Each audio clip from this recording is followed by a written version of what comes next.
Yuk jadi bagian dari dakwah Najia TV. Dukung operasional dan sewa satelit Najia TV. Raih keberkahan dan pahala amal jariah yang terus mengalir tiada henti.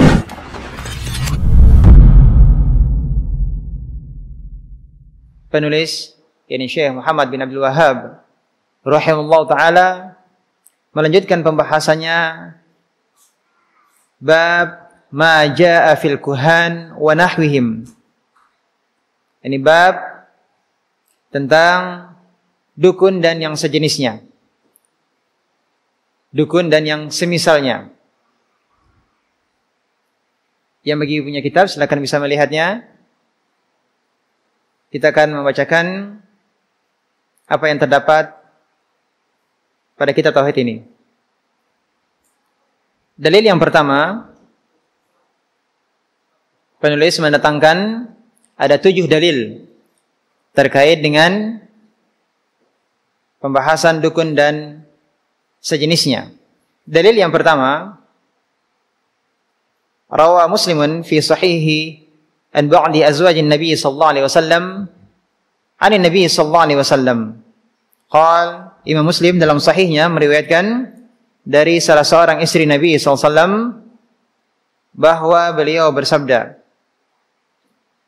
Nabi SAW bersabda, man ata arrafan fasa'alahu an syai'in fasaddaqahu lam tuqbal lahu salatun 40 yawma.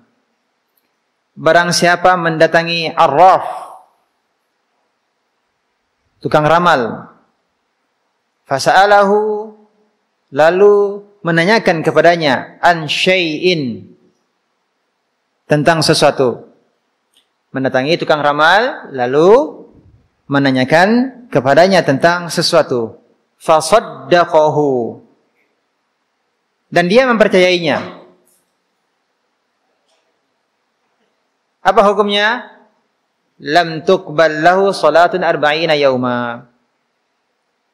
Maka salatnya tidak diterima selama 40 hari. Dalil yang kedua. Silakan ditandai dalil yang kedua. Wa an Abi Hurairah radhiyallahu an Nabi sallallahu alaihi wasallam qaal, Abu Dawud meriwayatkan dari Abu Hurairah bahwa Nabi sallallahu alaihi wasallam bersabda, man ata kahinan. Kalau di sebelumnya adalah man ata arrafan, tukang ramal.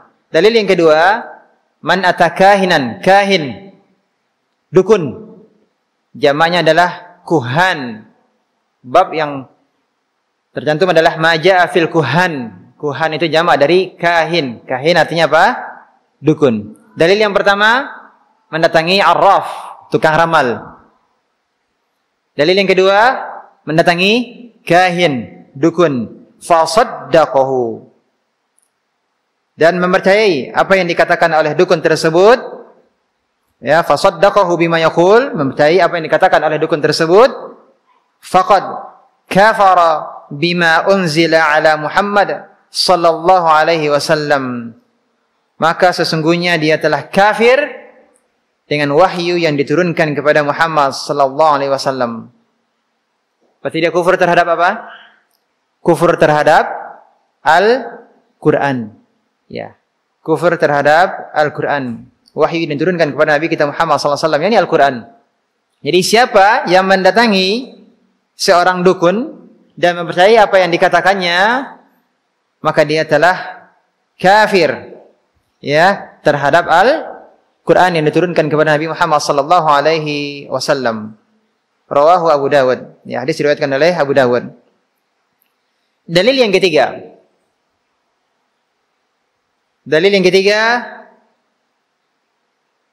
walil arba'ati wal hakim wa qal sahihun ala syartihima, dan diriwayatkan oleh keempat periwayat, yakni ashabus sunan, ya, penulis kitab sunan, ini Sunan Abu Dawud, At-Tirmidzi, An-Nasa'i dan Ibnu Majah, dan juga diriwayatkan oleh Al-Hakim dengan menyatakan hadis ini sahih menurut kriteria Al-Bukhari dan Muslim. Dari Abu Hurairah radhiyallahu anhu bahwa Nabi sallallahu alaihi wasallam bersabda, man ata arrafan au kahinan barang siapa yang mendatangi arraf, tukang ramal, atau kahinan, dukun. Kalau dalil yang pertama menyebutkan arraf, dalil yang kedua kahin, dalil yang ketiga kedua-duanya, arraf dan kahin. Ya, fasaddaqahu bima yaqul, dan dia membenarkan, mempercayai apa yang dikatakannya, faqad kafara bima unzila ala Muhammad sallallahu alaihi wasallam.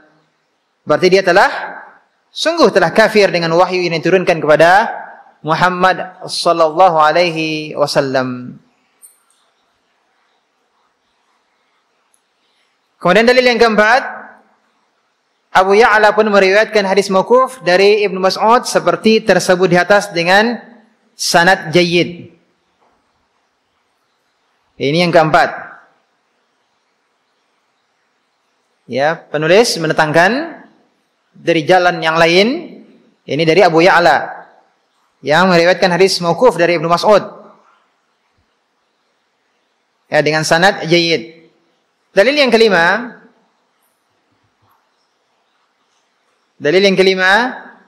Al-Bazzar dengan sanad jayyid meriwayatkan hadis marfu' dari Imran bin Husain, "Laisa minna man tatayyara aw tutayyira lahu aw takahhana aw tukuhhina lahu aw sahara aw suhira lahu." Kemudian, wa man atakahinan fasaddaqahu bima yaqul faqad kafara bima unzila ala Muhammad sallallahu alaihi wasallam. Laisa minna, tidak termasuk golongan kami. Man tatayyara au tutayyira lahu, orang yang melakukan atau menerima tatayyur. Ini secara khusus nanti ada bab pembahasan tentang tatayyur. Di antaranya pada pertemuan yang lalu sudah kita bahas, ya, ini meramal, ya, ada sikap pesimis gitu. Ya, jadi berangkat atau tidak, ya, berbuat atau tidak. Ini di antaranya menggunakan apa? Media burung, ya. Kemana arah terbangnya burung? Ini akan menjadi penentu apakah dia melanjutkan ataukah tidak keinginannya tersebut atau perjalanannya. Ini tatayyur. Jadi orang yang melakukan tatayyur atau menerima tatayyur, meramal atau diramalkan untuknya. Jadi ada orang yang pertama tatayyur, dia sendiri yang melakukan hal tersebut, ya. Atau ada orang yang lain datang kepadanya meminta dia untuk melakukan hal tersebut. Nah, yang kedua, meramal atau diramal untuknya. Meramal berarti arraf. Dan diramalkan untuknya berarti orang yang datang meminta untuk diramal. Menyihir atau meminta disihirkan. Menyihir berarti sini tukang sihir. Nenek sihir, kakek sihir, ya. Atau meminta disihirkan, berarti ini yang datang kepada penyihir. Dan barang siapa mendatangi tukang ramal, lalu mempercayai apa yang diucapkannya, maka sesungguhnya dia telah kafir, ingkar dengan wahyu yang diturunkan kepada Muhammad sallallahu alaihi wasallam. Dalil yang keenam, hadis ini diriwayatkan pula oleh At-Tabrani dalam Al-Mu'jam Al-Awsat dengan sanad hasan dari Ibnu Abbas tanpa menyebutkan kalimat dan barang siapa mendatangi, man ata, dan seterusnya. Al-Baghawi ini terkenal dengan, di antaranya adalah tafsir Al-Baghawi dan kitab Syarh Sunnah. Al-Baghawi berkata,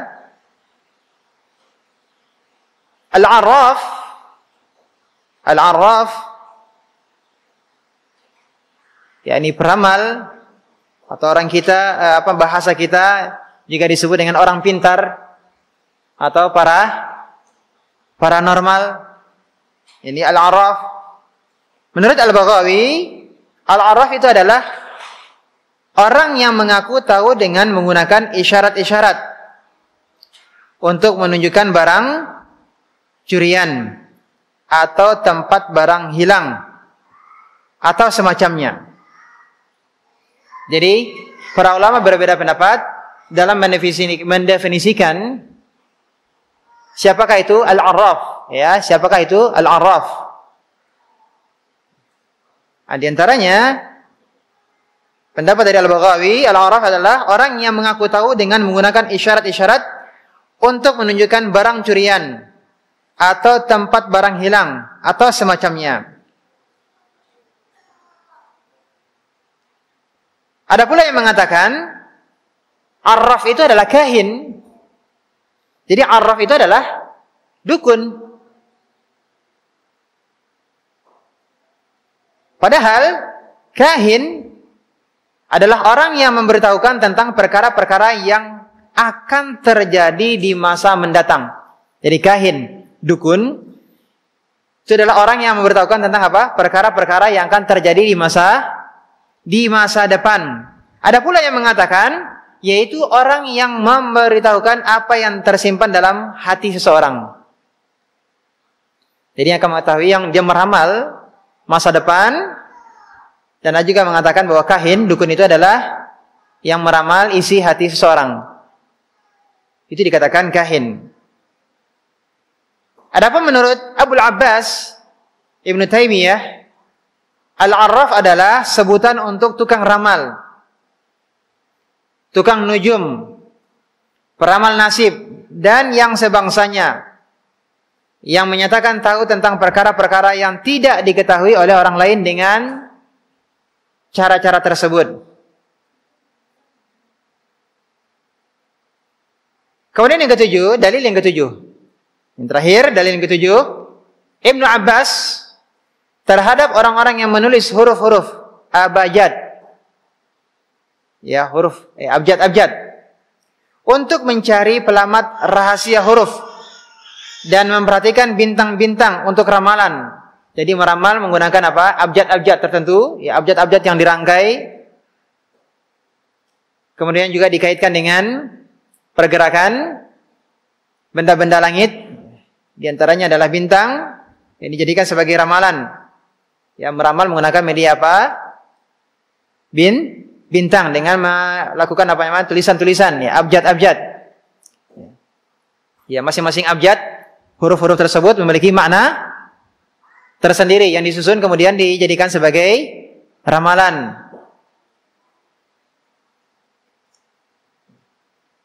Pendapat Ibnu Abbas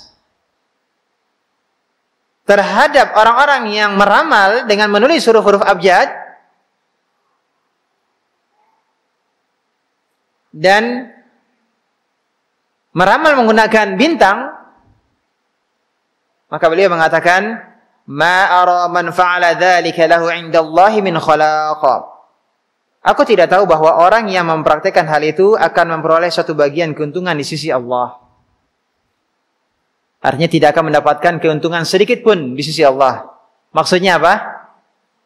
Tidak akan masuk surga sama sekali. Berarti Ibnu Abbas menghukumi arraf, ya, orang yang meramal, kahin yang meramal menggunakan abjad-abjad, tukang ramal, dukun, hukumnya apa? Kafir.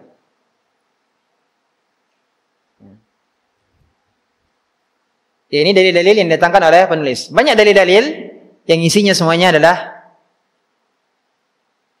mirip-mirip, ya, hampir sama, ya, semuanya. Ini menunjukkan bahwa banyak dalil-dalil, maka semakin tegas tentang hukum dukun, tukang ramal. Apa hukumnya? Apa hukumnya? Sama dengan sahir, sama dengan penyihir. Hukumnya kafir.